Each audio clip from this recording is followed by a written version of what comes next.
In Canada, it is against the law to buy sperm or egg. And what usually happens is donors who donate do so altruistically, but they are allowed to be paid back for reimbursements. In this video, I want to answer a question I have been asked by donors several times, which is, do I have to be paid back for reimbursements? What if I want to just eat the cost because I love the people I'm donating to and I want to help them out? Is there a risk to that? And I've actually been asked this a couple of times. I will say in most cases, donors do not reach into their own pockets to subsidize the donation. So if they are paying for a taxi or Uber to drive to a fertility clinic, they get paid back from the intended parents, which are the people who are accepting the donated sperm or egg. So most of the time, donors do get made whole, they get paid back. They don't get paid, but they get reimbursed. However, there are some donors who say, I don't want to accept that.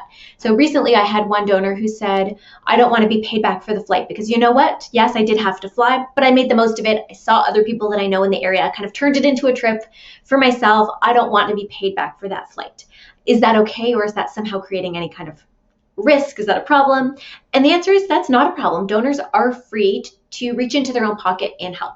They do not have to, they are not expected to, but there's nothing wrong with doing so. I've seen it a handful of times. I've actually also seen that with surrogacy, but once or twice, like pretty rare, but I have seen the odd person say, I'm actually gonna just pay for this myself. I'm not going to ask for reimbursements. What is the most common is donors or surrogates who feel uncomfortable asking to be paid back. So they don't intend to pay for things. They just feel a little uncomfortable asking for that reimbursement and they don't bring it up and it kind of goes by.